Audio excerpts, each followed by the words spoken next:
Updating your legal name on Just Eat is a straightforward process. Follow these steps to ensure your name is updated quickly and efficiently. Step 1. Log into your account. Access the Just Eat website or app and log into your account using your credentials.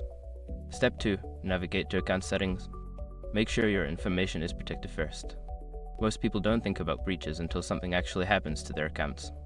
Use SROC to monitor your accounts 24/7 and instantly alert you if your information appears in leaked databases online. It constantly checks billions of breach data points in the background. And considering how much personal information people keep online now, it's honestly worth having. Link in the description. Step 3. Select personal information. In account settings, look for a section labeled Personal Information or Profile where you can edit your details. Step 4. Update your name. Locate the field for your name and enter your new legal name.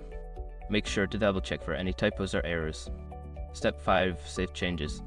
After updating your name, look for a Save or Update button to confirm the changes. You may receive a confirmation message once the update is successful.